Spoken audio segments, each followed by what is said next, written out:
I'm not Arabella. My name is Zara. You lied the moment you stepped off this train. I chose to tell you the truth before you could marry a stranger. Deception was never her nature, but survival makes liars of us all. Stepping off the soot-stained train into the unforgiving Montana wind, she carried her runaway sister's name and a secret that could ruin her. He was expecting a delicate, porcelain beauty. Instead, he got a woman forged in iron. The year was 1884, and Street Joseph, Missouri, smelled of rotting river mud and desperate ambitions. For the Pendleton family, it smelled like the end of the line. Zara Pendleton stood in the shadows of the cramped parlor, her rough, calloused hands clutching a worn wool shawl. She was 24, considered a spinster by polite society, and entirely invisible next to her younger sister, Arabella.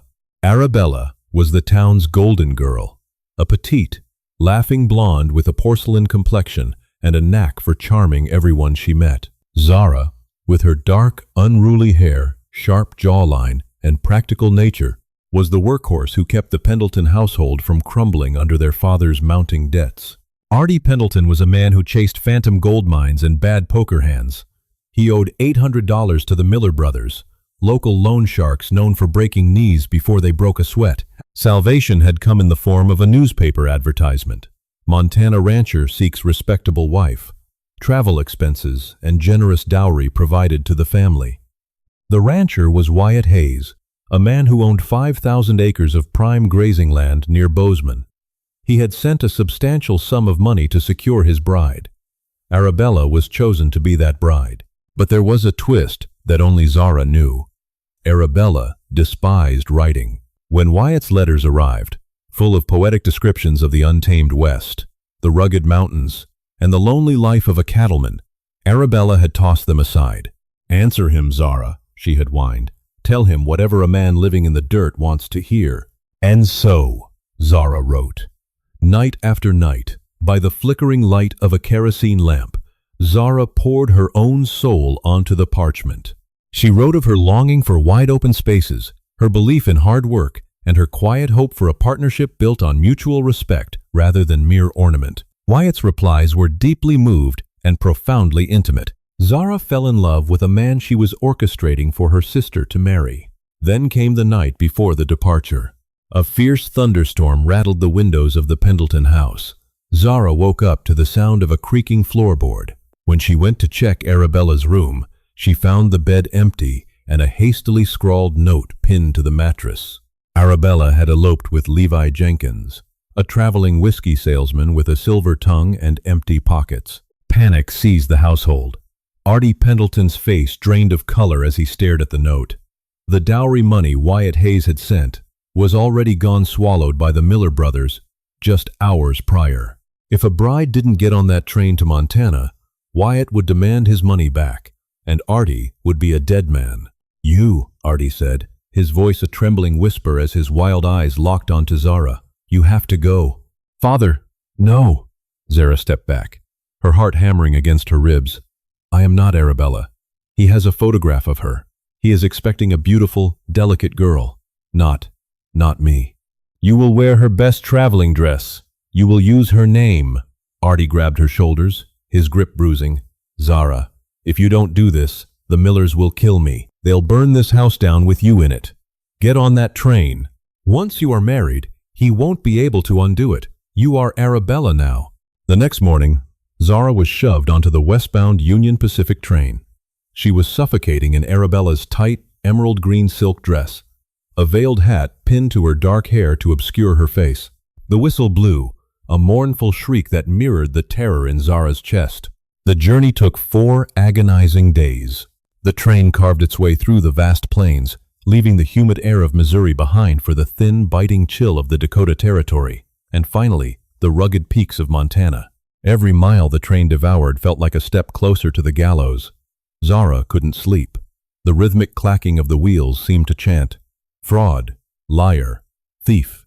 She read Wyatt's final letter over and over until the paper was soft and frayed. "I await the woman whose words have become the anchor to my soul," he had written. Zara wept silent, bitter tears against the cold glass of the window. It was her soul he was anchored to, but it was Arabella's face he was waiting to see. Bozeman, Montana, was not a place for the weak. As Zara stepped down onto the wooden platform, the wind hit her like a physical blow, carrying the scent of pine, wood smoke, and horse manure. The town was a chaotic sprawl of muddy streets, false-fronted saloons, and weary travelers. Zara stood beside her single battered trunk, shivering despite the heavy velvet cloak she wore over the silk dress. The steam from the locomotive hissed and swirled around her ankles. She scanned the platform, her breath catching in her throat. Through the thinning smoke walked a man who commanded the space around him. Wyatt Hayes was taller than she had imagined, broad-shouldered and lean, moving with the predatory grace of a man entirely comfortable in the wild. He wore a dark canvas coat, a low-pulled Stetson, and a holster strapped to his thigh. His face was weathered, his jaw lined with dark stubble, and his piercing gray eyes scanned the departing passengers with intense focus. In his gloved hand, he held the photograph of Arabella. Zara's instinct was to run, to hide behind the luggage carts and disappear into the frontier. But she had $5 to her name, and running wouldn't save her from the truth. Steeling her spine, she gripped the handle of her parasol and walked directly toward him. Wyatt's gaze stopped on her. He frowned, looking from the photograph to her face, then back again. "Excuse me, ma'am." His voice was a deep, gravelly baritone that sent a shiver down Zara's spine.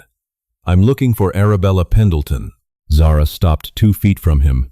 The lie was right there on her tongue, perfectly rehearsed by her father. "I am Arabella." The photograph was a poor likeness, but as she looked into Wyatt's eyes that held a genuine, vulnerable hope, the lie turned to ash in her mouth. She could not build a life with this man on a foundation of deceit. Zara reached up and pulled the pins from her hat. She let it fall to the muddy planks, exposing her face entirely to the harsh daylight. "Arabella Pendleton is not coming, Mr. Hayes," Zara said, her voice shaking but refusing to break. Wyatt's eyes hardened instantly, the hope vanishing behind a wall of cold steel. "What the hell do you mean she isn't coming? Who are you?" "My name is Zara. I am Arabella's older sister," she swallowed hard, forcing herself to maintain eye contact. 2 nights ago, Arabella eloped with a whiskey salesman. She never intended to come to Montana. A muscle ticked in Wyatt's jaw. The silence stretching between them was heavier than the surrounding mountains. "And the money I sent your father?" he demanded, his voice dropping to a dangerous, quiet rumble. "The $800 for her travel and dowry?" "Gone," Zara whispered, the shame burning hot in her cheeks. "My father is heavily in debt to violent men. He used your money to pay them off to save his own life. He forced me onto this train in her dress and told me to pretend to be her until the wedding was over." Wyatt stared at her, absorbing the audacity of the betrayal. Zara braced herself. She expected him to yell, to strike her, or to drag her straight to the local sheriff. Instead, Wyatt let out a sharp, bitter laugh. He crumpled the photograph of Arabella in his fist and tossed it onto the tracks. "So, I bought a bride," Wyatt said bitterly, "and I was swindled by a Missouri river rat. I should have you arrested for fraud." "You have every right to," Zara replied, lifting her chin. "But putting me in a cell won't get your money back. My father is bankrupt. The money is gone." "And what exactly is your plan, Zara Pendleton?" he sneered, stepping closer, towering over her. "Did you think you'd come out here, confess, and I'd just buy you a return ticket out of the goodness of my heart?" "No," Zara said fiercely. "I am not asking for your charity. I will work off the debt. I can cook, I can clean, I can mend fences, and I can keep books. I will work for you as a maid, a farmhand, whatever you need, until every last cent of that $800 is repaid. Then I will leave." Wyatt studied her. He looked at the ridiculous, impractical emerald silk dress she wore, then looked down at her hands. They weren't the hands of a pampered belle. They were rough, with calluses on the fingers and a fresh burn mark on the wrist. She was terrified he could see the rapid pulse at the base of her throat, but she wasn't backing down. A fierce gust of wind swept through the station, carrying the first icy flakes of snow. Winter was arriving early. Wyatt had a massive ranch to run, a herd to secure before the blizzards hit, and a household that had been neglected for months. He didn't have time to travel back east, and he sure as hell didn't have time to be a bachelor through the brutal freeze. $800 is a lot of scrubbing, Miss Pendleton, Wyatt said flatly. I am not afraid of hard work, Mr. Hayes. Wyatt held her gaze for a long moment, the gears turning in his mind. Finally, he turned his back on her and reached down to grab her heavy trunk, hoisting it effortlessly onto his shoulder. The wagon is this way, he grunted, walking away without looking back. Keep up. I don't have all day. Zara exhaled a shaky breath, gathered the heavy skirts of her sister's dress, and hurried after him into the bitter Montana cold. The ride to the Iron Pine Ranch took 3 grueling hours. The silence in the wagon was absolute, save for the rhythmic thud of the draft horse's hooves and the creak of the wooden wheels. Zara sat rigid on the bench, freezing, watching the landscape shift from rolling foothills to jagged, imposing mountains. When they finally passed under a massive wooden archway bearing the brand of a pine tree over an anvil, the homestead came into view. It was a sprawling, rough-hewn timber house, surrounded by massive barns and corrals. It was beautiful in a savage, untamed way. Wyatt halted the horses and jumped down. He didn't offer his hand to help her. Zara didn't wait for it. She climbed down awkwardly, her boots sinking deep into the mud. The main house is a mess, Wyatt said gruffly, leading her toward the porch. You'll sleep in the small room off the kitchen.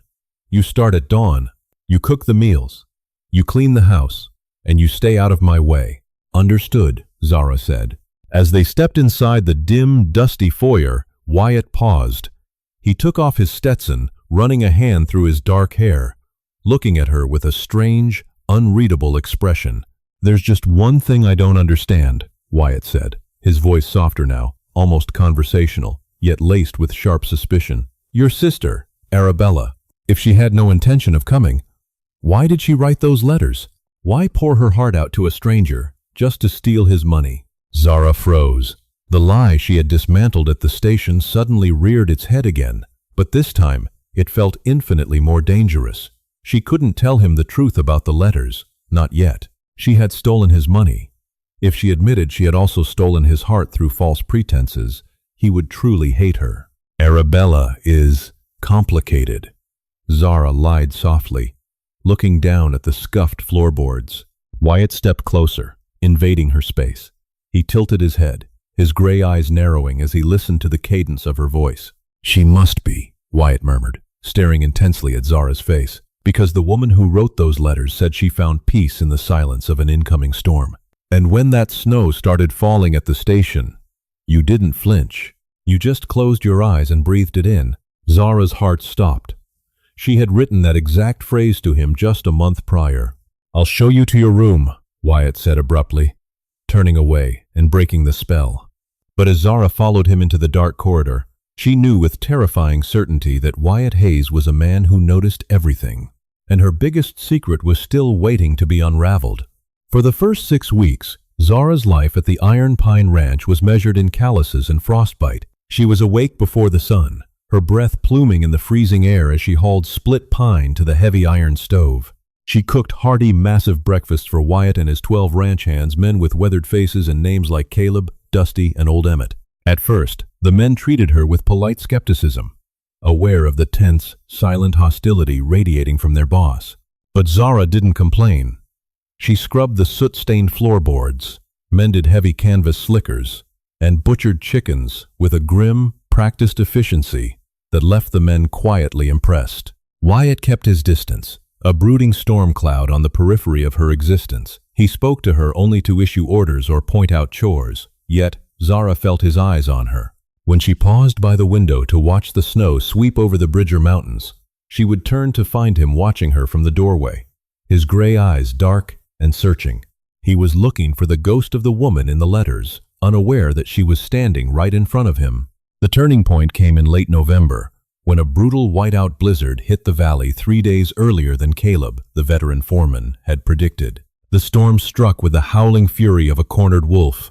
The temperature plummeted, and the sky turned a blinding, suffocating white. Wyatt and the men were out by the eastern ridge, trying to herd 300 head of cattle into the lower timberline for shelter. By nightfall, only half the men had returned. Zara didn't panic. She tore bedsheets into bandages, boiled massive pots of coffee, and heated bricks in the hearth to wrap in heavy wool. When Wyatt finally kicked the front door open near midnight, he was carrying a half-frozen calf in his arms, his face covered in a sheet of ice, and his heavy coat soaked in blood. His horse, a massive roan named Brimstone, had slipped on black ice, crushing Wyatt's left leg against a boulder. "Put the calf by the stove," Zara ordered, her voice cutting through the chaotic shouts of the ranch hands. She didn't shrink from the blood or the towering injured man. She pushed Wyatt into a heavy armchair by the fire, knelt in the muddy puddle forming around his boots, and began slicing away his frozen denim trouser leg with a hunting knife. Wyatt grunted in pain, his hand gripping the armrest until his knuckles turned white. "It's deep," he rasped, his teeth chattering uncontrollably. "Caught a jagged piece of granite. I have seen worse." Zara lied smoothly, her hands steady as she cleaned the gaping, 6-inch laceration on his calf. She poured raw whiskey over the wound, ignoring his sharp intake of breath, and began to stitch the torn flesh with needle and heavy silk thread. For the next 2 days, the storm raged, trapping them inside. Wyatt was confined to the armchair, burning with a mild fever, forced to watch Zara run his household with the precision of a military general. She didn't sleep. She nursed him, fed the stranded men, and kept the fires roaring. On the 3rd afternoon, the wind finally died down. Wyatt, looking pale but coherent, watched Zara clear the dining table. "The men need their wages calculated, and the winter supply inventory is due for the mercantile in Bozeman," Wyatt grumbled, frustrated by his immobility. "The ledgers are in my desk. Bring them here. I'll dictate." "You write." Zara stiffened. She had avoided holding a pen in his presence for exactly this reason. "I can just bring you the inkwell, Mr. Hayes. You can write in your lap." "My hands are shaking from the fever, Zara." "Just do it," he snapped, rubbing his temples. Reluctantly, Zara retrieved the heavy leather-bound ledger, a steel nib pen, and a bottle of India ink. She sat at the opposite end of the long wooden table, her head bowed, praying the dim light would obscure her strokes. 50 pounds of flour, 20 pounds of salt, 6 coils of hemp rope, Wyatt dictated, leaning his head back and closing his eyes. Zara wrote quickly, trying to alter her natural handwriting, forcing the letters to slant backward. But as the list grew longer and Wyatt's dictation sped up, fatigue betrayed her. Her hand slipped back into its natural rhythm, the sharp, elegant, cursive, the distinctive way she crossed her T's with a heavy downward slash, and the looping, dramatic tails of her Y's. "Let me see the list," Wyatt said suddenly, opening his eyes. Zara froze. "It's not finished. Bring it here." It wasn't a request.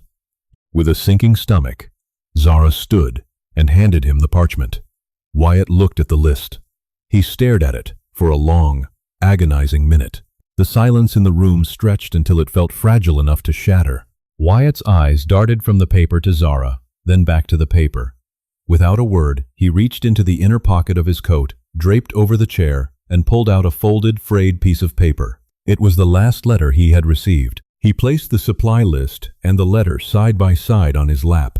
"The T's," Wyatt whispered, his voice hoarse. "The sweeping Y's. The heavy pressure on the downstrokes." Zara took a step back, her heart hammering against her ribs like a trapped bird. "Wyatt." He looked up, and the raw, undisguised emotion in his eyes made her breath catch. It wasn't anger. It was an overwhelming, earth-shattering realization. "It was you," he said, his voice trembling as he pushed himself up, ignoring the agonizing pain in his leg. He limped toward her, his towering frame casting a long shadow across the room. "Arabella didn't write those letters. She never wrote a single damn word. It was you." "I had to," Zara cried out, tears finally spilling hot and fast down her cheeks. "My father forced me to write them. He needed Arabella to marry you, but she didn't care enough to reply." "But then you wrote back. You wrote about the mountains, and the quiet, and wanting a partner, not a prize. I couldn't stop writing. I fell in love with a man I was selling my sister to. I'm sorry. I'm so sorry." Wyatt didn't yell, He closed the distance between them, his heavy, calloused hands coming up to cup her face, wiping away her tears with his thumbs. "You foolish, brave woman," Wyatt breathed, his forehead resting against hers. "I stood at that train station and looked at a photograph of a pretty, empty-eyed girl, and I felt nothing. But when you looked at me, when you offered to work your hands to the bone to pay a debt that wasn't yours, I saw the woman from the letters. I just didn't know how to believe it." He kissed her, then a desperate, consuming kiss that tasted of salt, whiskey, and undeniable truth. Zara kissed him back, anchoring her hands in his dark hair, finally stepping out of her sister's shadow and into the light of her own life. By spring, the snows melted, turning the Montana valleys into oceans of vibrant green grass. Zara and Wyatt were deeply, quietly in love. The debt was forgotten. Zara was no longer a maid working off a ransom. She was the heart of Iron Pine Ranch. They planned to marry properly in Bozeman on the 1st of June, standing before a judge, not as a business transaction, but as equals. But the past has a cruel habit of catching up just when you think you've outrun it. 2 weeks before the wedding, a mud-splattered stagecoach rattled onto the ranch property, escorted by 3 men on horseback. Zara was on the porch, wiping her hands on her apron when she saw the blonde hair gleaming in the sunlight. Arabella stepped out of the coach.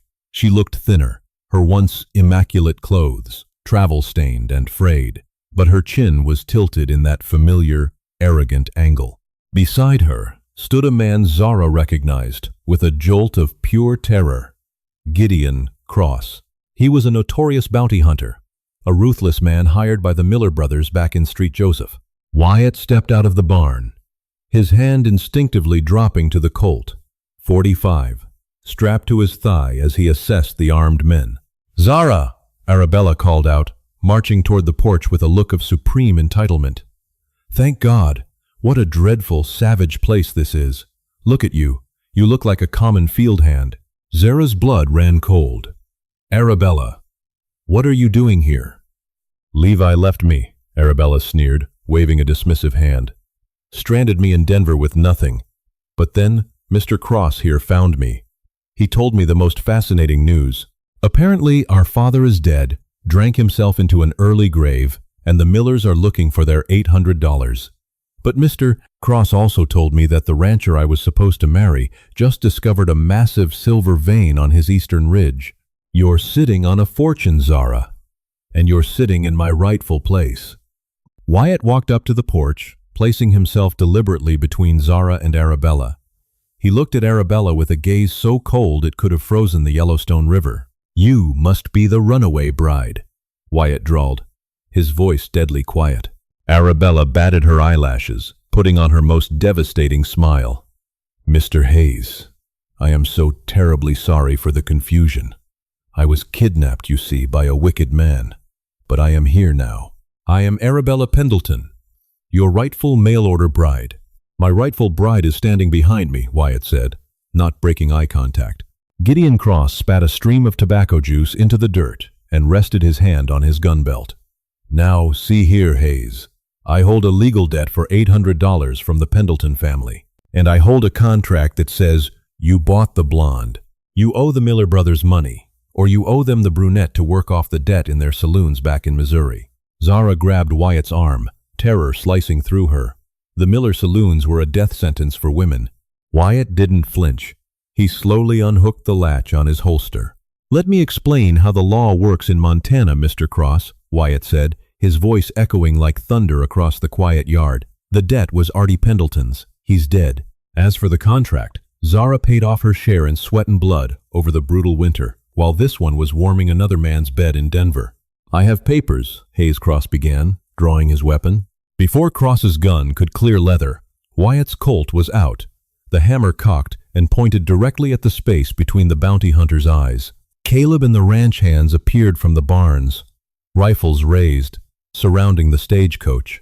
"The only paper you'll need is a death certificate if you don't get off my land in exactly 10 seconds, Wyatt growled. Arabella shrieked, backing away. "You can't do this! I am the one you paid for. I am the beautiful one." Wyatt didn't even look at her. "I paid for a woman with a spine, a heart, and the courage to survive. You're just a ghost in a silk dress. Get in the coach. Cross, realizing he was severely outgunned, slowly raised his hands and backed toward his horse. The Millers won't forget this. Tell them Wyatt Hayes said they can come collect it themselves. I'll have graves dug and waiting, Wyatt replied flatly. Panic seized Arabella as she scrambled back into the stagecoach. She looked at Zara, her eyes wide with disbelief and envy, finally realizing that the sister she had used and discarded had inherited the earth. The stagecoach turned violently, kicking up dust as the driver whipped the horses, fleeing back down the valley road. Wyatt slowly holstered his gun. The ranch hands lowered their rifles and quietly dispersed, leaving the two of them alone on the porch. The silence returned to the mountains, heavy and peaceful. Zara's knees finally gave out, but Wyatt caught her before she hit the floorboards. He pulled her against his chest, wrapping his strong arms around her trembling frame, burying his face in her dark hair. "They're gone," he whispered fiercely against her temple. "You are safe. You are mine, and I am yours, and no one is ever taking you from this ranch." Zara looked up at the man she had loved first in ink and then in flesh. She realized then that survival hadn't made her a liar. It had simply led her home. 3 days later, beneath the sprawling branches of an ancient iron pine, Zara Pendleton took Wyatt Hayes' hand. She wore a simple white cotton dress that she had sewn herself, and as she spoke her vows, she didn't use her sister's name. She used her own. And for the rest of their long, prosperous lives, Zara never had to write another letter, because everything she ever wanted was right beside her. If Zara and Wyatt's journey of deception, frontier survival, and true love captured your heart, don't let the story end here. Hit that like button to support these Wild West romances. Share this video with fellow historical drama lovers, and make sure to subscribe to our channel. Ring the notification bell so you never miss another thrilling tale of untamed frontiers and the courageous women who conquered them.